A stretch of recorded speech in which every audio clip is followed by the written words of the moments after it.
This is Chris Carlson, and welcome to the Boulder Banking Podcast. My guest is Josie Bunch, Vice President of Strategy and Experience with the Graduate School of Banking at Colorado. This was a great conversation in which we discussed the 2023 annual session, the concept of Boulder Banking, and a new program offered by GSBC, Committed to Lead. Hey, Josie, thanks for joining me today. Yeah, thanks, Chris. Thanks for the opportunity to be here. Well, Josie, we got some exciting things to talk about on this episode, but before we dive in, can you give us a brief background of Josie Bunch? I would love to. My name is Josie Bunch. I'm the Vice President of Strategy and Experience, newly named at GSBC. I'm not new to the organization. I've been with GSBC for now 11 years, formally serving in the role as Director of Marketing. And I consider myself so privileged to get to serve GSBC and the community banking industry in this capacity. The industry holds a place near and dear to my heart. For those of you who know me, you know that I am the daughter of a community banker, recently retired in the last couple of years. But I now have a son who is the age that I was when my dad graduated from banking school himself. And so a lot of what we do here at GSBC comes full circle for me. I take it very personally, and I get to really take a lot of pride in the work that we do to sustain the industry. So this is a pretty cool place for me to be, and I'm definitely happy to continue to contribute. Well, Josie, something just popped into my mind. I'm a big college football fan, and these universities are offering scholarships for kids that are younger and younger. I'm guessing GSBC has got a scholarship waiting for your son. You know, I think the closest thing we've came to is embroidering a future community banker script on a bib as a baby gift. I don't think we've gone the scholarship route yet, but certainly want to be looking into the future for these leaders. So, hey, sky's the limit. There you go. Hey, Josie, we just completed the annual session in Boulder. And the question I want to ask you is, what stood out this year, maybe as opposed to other years that you've seen at the session?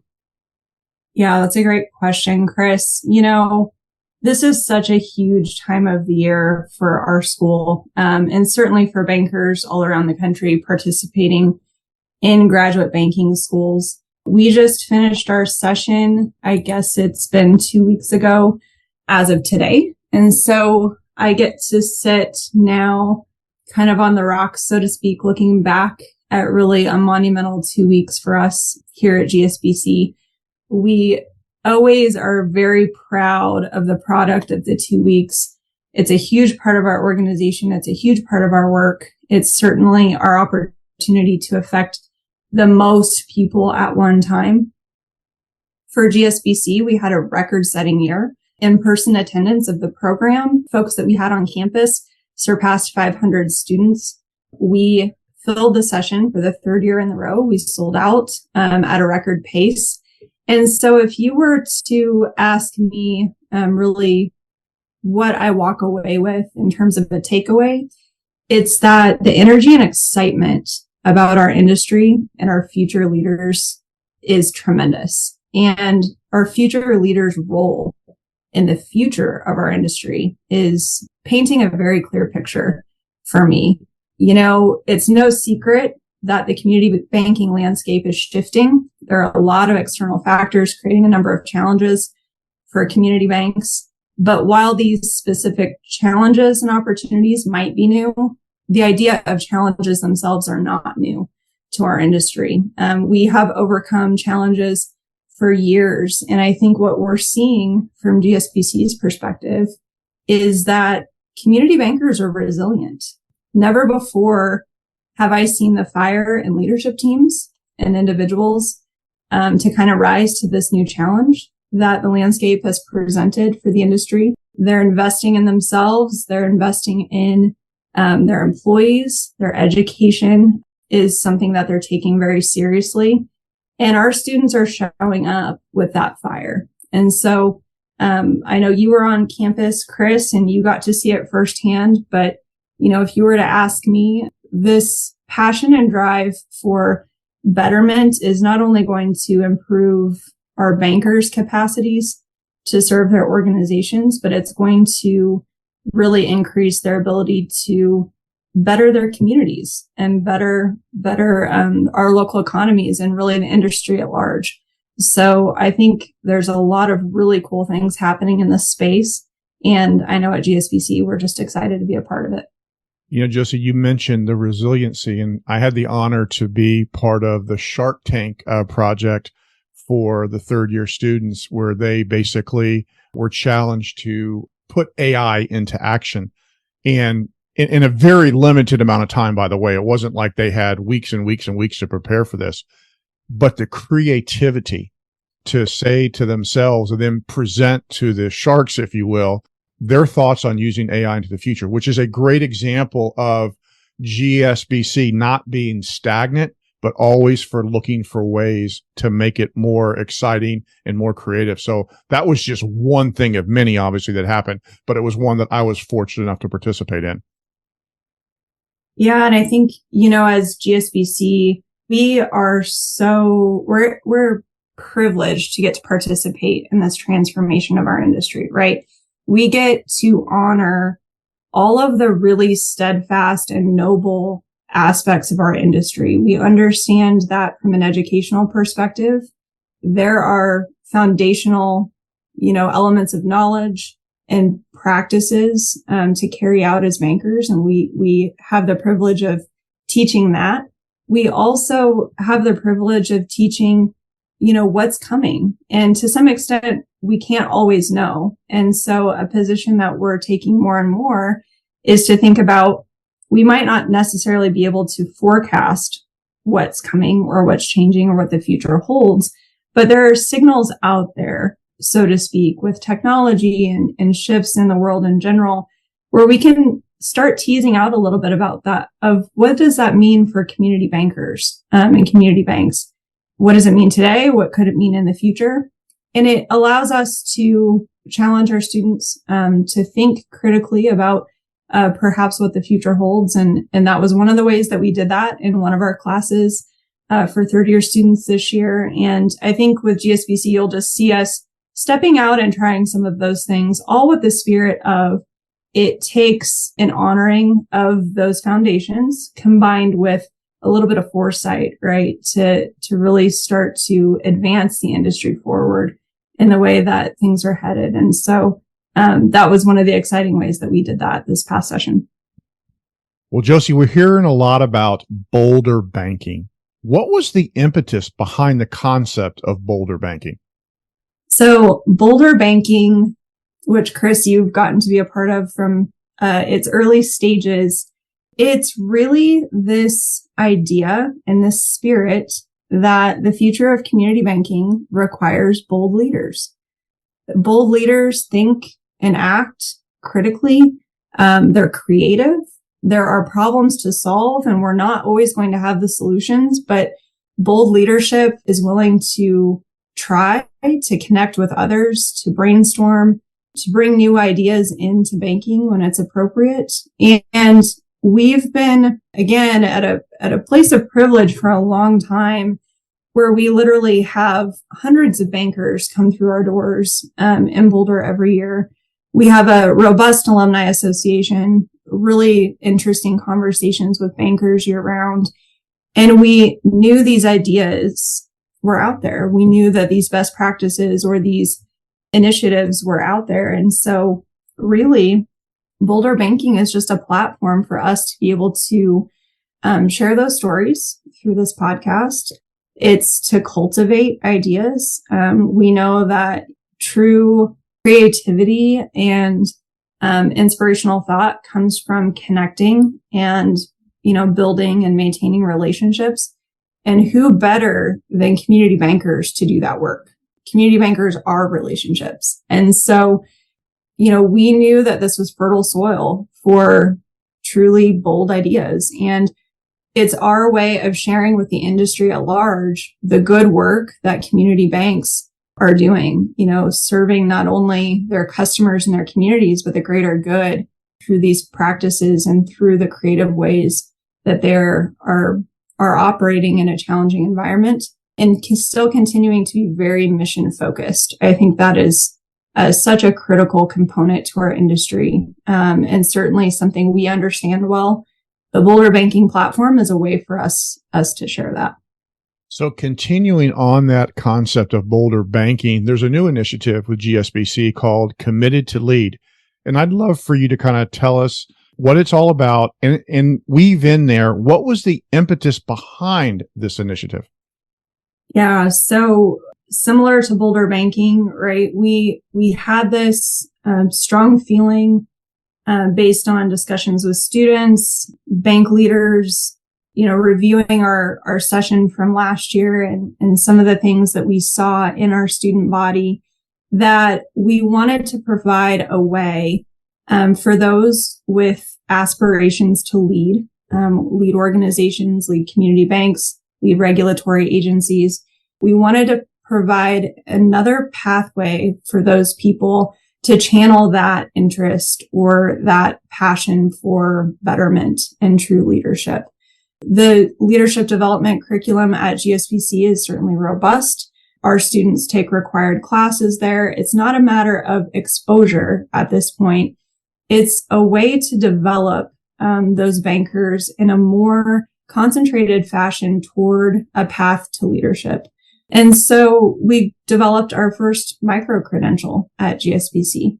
It's called Committed to Lead. It's a Boulder Banking initiative, as you referenced, and it rewards students who maximize their exposure to different perspectives of community bank leadership, of really successful community bank leaders, and what it takes to lead in an ever-changing organization or industry like ours.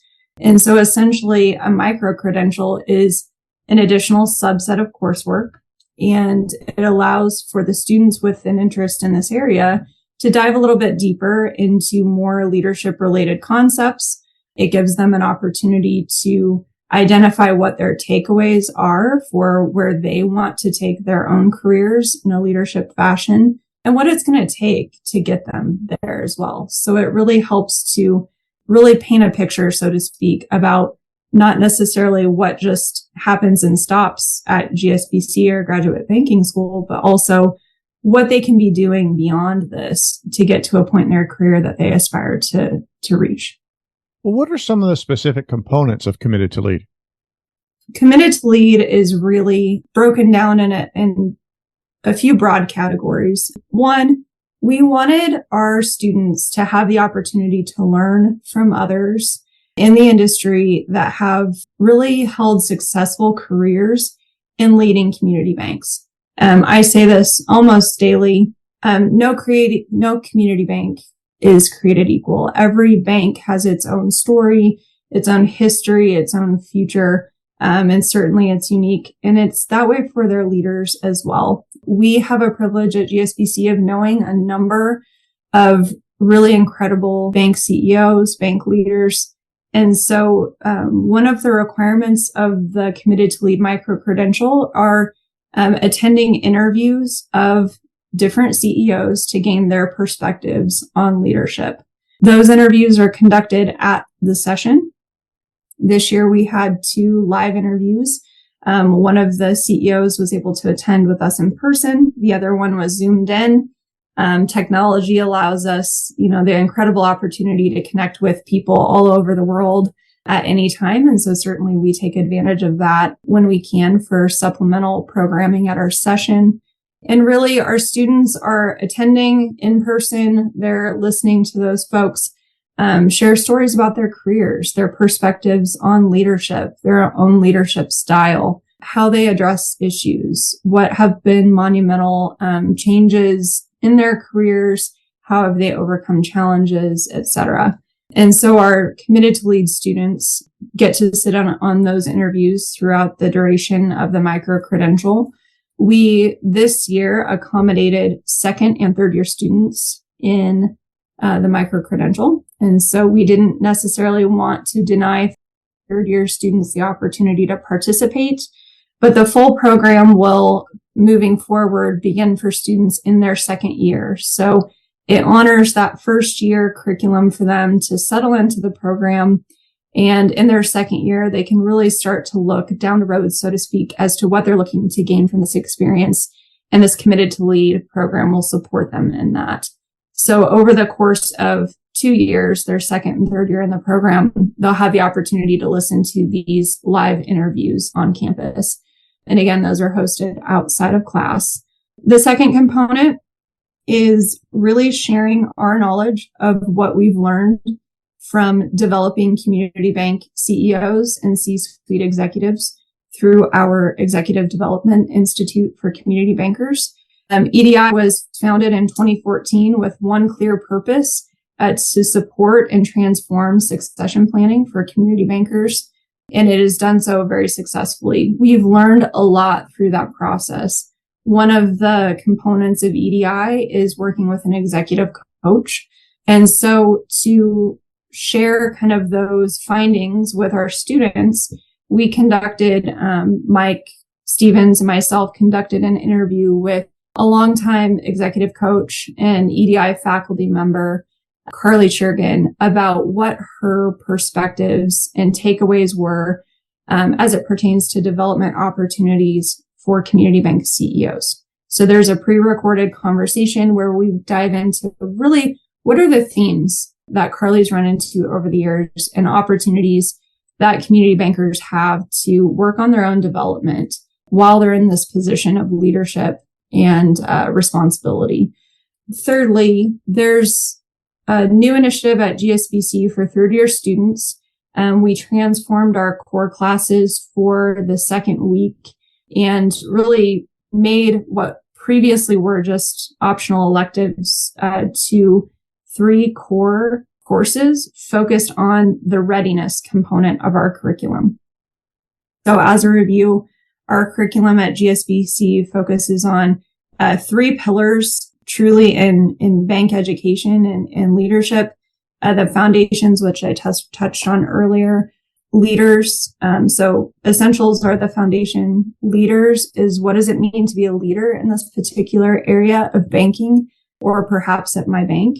And then this readiness idea is what's to come? What are we looking ahead at? What is potentially coming down the pike that we need to either be prepared for or can start thinking creatively about regards to both challenges and opportunities.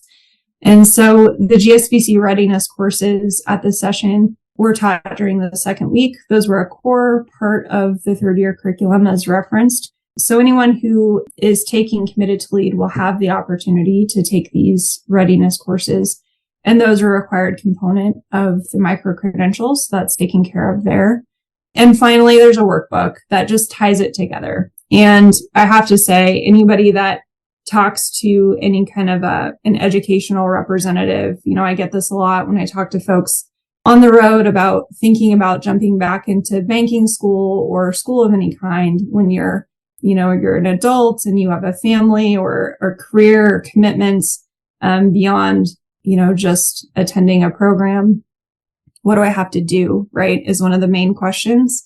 Or, how long do the projects take, et cetera. This workbook diverts from that theory. The workbook is really a way for us to not only, identify folks who've completed the program and solidified that commitment, et cetera, but it's a guidebook essentially for people moving forward. It's a way for them to hold themselves accountable to some of the things that they've identified throughout their Committed to Lead experience that they don't want to forget. Maybe it's a book they want to read that was referenced in one of the interviews. Maybe it was a quote or a piece of advice. The workbook asks folks to reflect on their own leadership. And, 2 weeks out from the session now, these workbooks are coming in. We had 43 third-year students complete Committed to Lead this year. And so they are completing their workbooks to receive the micro-credential. And we're getting to review these takeaways that folks have really written for themselves as a way to commemorate their experience, but also things that they want to hold themselves accountable for in order to achieve that path to leadership. And so the workbook contains questions that are like what are the 3 areas of personal development you need to focus on to achieve these goals? And what area of banking in your organization do you require more experience in or exposure to really stitch together that bigger picture? One of them touches on how to essentially start to think about who a good mentor for you might be in this process, right? We know mentorship is so critical for leaders, and to have somebody that you can connect with, relate to, trust, and who will hold you accountable to your development is really key. And so this workbook has a way to kind of start to tease out the elements of setting up a conversation with somebody that they admire and asking for, support in their development as they follow the process. Well, I know this is the first year of Committed to Lead, but where do you see it going in the future? This has just been a really cool thing to watch unfold. I think we, as a leadership team, started with the idea of, wrapping our head around what is a micro-credential, and then obviously thinking about how much of our student body would be interested in this program. I can say this lovingly. When the idea was pitched, I think I called it the overachievers type program, right? It's something extra. And I think it's very spirited for people who crave that additional development, which we have a lot of folks who do that. If you were to ask me if we had the participation, if we would have the participation that we did, I don't know if I would have said yes. And I'm putting myself out on a limb there. We had 104 participants in this program, 61 second-year students and 43 third-year students, as I referenced. That's 31% of our returning student population wanted to be a part of this program. So if you were to ask me what comes in the future, I would say more leaders. There are so many cool ways that our students have interacted with this information. And by the way, Mike would definitely want me to say this. We don't ask them to agree, right? We don't ask them to agree with the CEOs necessarily in their perspectives on bank management. We don't necessarily ask them to get on board or fully agree with the ways in which we're thinking about the future or, strategies that are thrown out there. This is a place where people get to think critically and examine about themselves and their role that they get to play and the ideas that are out there as they pertain to the future of community banking. So I think, it's potentially something that we could continue to see grow, but it's also something that I think, bank managers, bank leadership would want their students when they attend GSBC to aspire to participate in a program like this. I think there's no greater of a signal to bank leadership or the industry to have somebody say, I crave this. And I crave this to the extent that I'm taking on the additional time commitment while I'm at school to kind of explore these ideas. So, I hope you see more participation truly for the students that attend or for the students that participate in this program. They get to receive something really tangible at the end. They're recognized at graduation, which is exciting. And then they receive a digital credential that they're able to attach to their LinkedIn profiles, share digitally, et cetera, that really explains the extra time that went into this micro credential. So certainly the takeaways are great. I think our ability to just continue to meet bankers where they are and to give them more fruit and more fuel for their careers is really exciting. So, more participation and more understanding about the true leadership development opportunities at GSBC are down the road.